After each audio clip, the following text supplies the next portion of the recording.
1 Samuel അധ്യായം 22. ദാവീദ് അവിടെ നിന്ന് ഓടി രക്ഷപ്പെട്ട് അദുല്ലാം ഗുഹയിലെത്തി. അവൻ്റെ സഹോദരന്മാരും കുടുംബം മുഴുവനും ഇതറിഞ്ഞ് അവിടെ ചെന്നു. പീഡിതർ, കടമുള്ളവർ, അസന്തുഷ്ടർ എന്നിങ്ങനെ പലരും അവൻ്റെ ചുറ്റും കൂടി. അവൻ അവരുടെയെല്ലാം തലവനായി.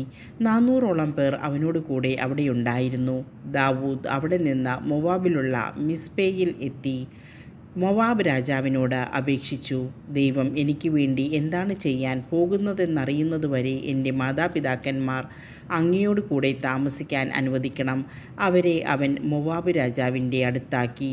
ദാവീദ് രക്ഷാസങ്കേതത്തിലായിരുന്ന കാലമത്രയും അവർ അവിടെ താമസിച്ചു. പ്രവാചകനായ ഗാദ് ദാവീദിനോട് പറഞ്ഞു, സങ്കേതത്തിൽ ഒളിച്ചിരുന്നത് മതി, യൂദാദേശത്തേക്ക് പോവുക. അതനുസരിച്ച് ദാവീദ് ഹേരത്ത് വനത്തിലേക്ക് പോയി. പുരോഹിതന്മാരെ വധിക്കുന്നു. ദാവീദിനെയും കൂട്ടാളികളെയും കണ്ടെത്തിയെന്ന് സാവൂൾ അറിഞ്ഞു. അവൻ കുന്തവുമായി ഗിബെയയിലെ കുന്നിൻമുകളിലുള്ള പിച്ചുല മരത്തിൻ്റെ ചുവട്ടിലിരിക്കുകയായിരുന്നു. ഭൃത്യന്മാർ ചുറ്റും നിന്നിരുന്നു. സാവൂൾ ചുറ്റും നിന്നിരുന്ന ഭൃത്യന്മാരോട് പറഞ്ഞു, ബെഞ്ചമിൻ ഗോത്രജ്ഞരെ കേൾക്കുവിൻ. ജെസ്സയുടെ മകൻ നിങ്ങൾക്ക് നിലങ്ങളും മുന്തിരിത്തോട്ടങ്ങളും തരുമോ?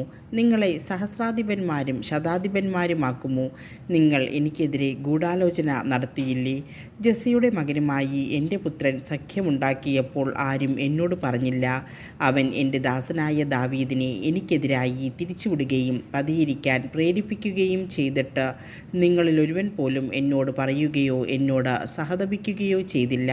അപ്പോൾ സാവൂളിൻ്റെ ഭൃത്യന്മാരുടെ അടുത്ത് നിന്നിരുന്ന ഏദോമ്യനായ ദോയേഗ് പറഞ്ഞു, ജെസ്സയുടെ മകനെ ഞാൻ കണ്ടു.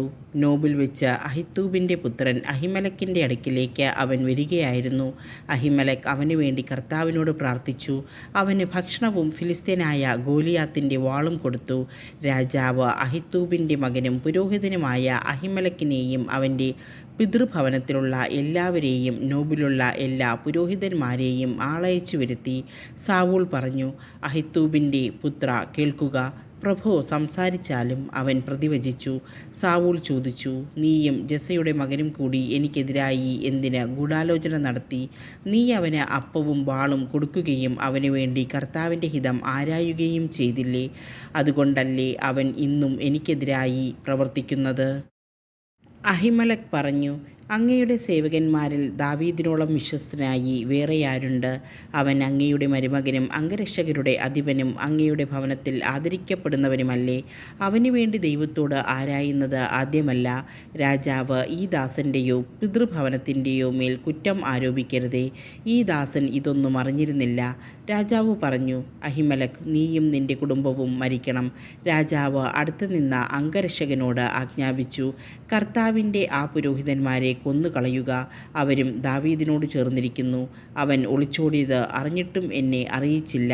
എന്നാൽ കർത്താവിൻ്റെ പുരോഹിതന്മാരുടെ മേൽ കൈവയ്ക്കാൻ രാജഭൃത്യന്മാർ തയ്യാറായില്ല.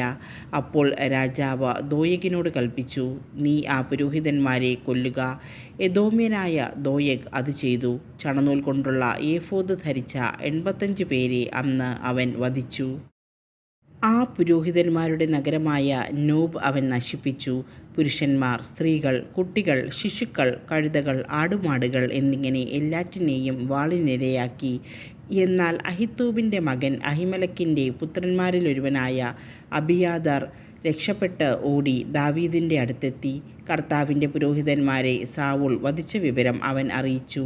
ദാവീദ് അബിയാഥാറിനോട് പറഞ്ഞു, എദോമ്യനായ ദോയേഗ് അവിടെ ഉണ്ടായിരുന്നതിനാൽ അവൻ തീർച്ചയായും സാവൂളിനോട് പറയുമെന്ന് അന്ന് തന്നെ ഞാൻ മനസ്സിലാക്കിയിരുന്നു. നിന്റെ പിതൃഭവനത്തിൽ എല്ലാവരും മരിക്കുന്നതിന് ഞാൻ കാരണമായി. ഭയപ്പെടേണ്ട, എന്നോട് കൂടെ താമസിക്കുക. എൻ്റെ ജീവൻ അപഹരിക്കാൻ നോക്കുന്നവർ നിൻ്റെയും ജീവൻ അന്വേഷിക്കുന്നു. എൻ്റെ അടുക്കൽ നീ സുരക്ഷിതനായിരിക്കും.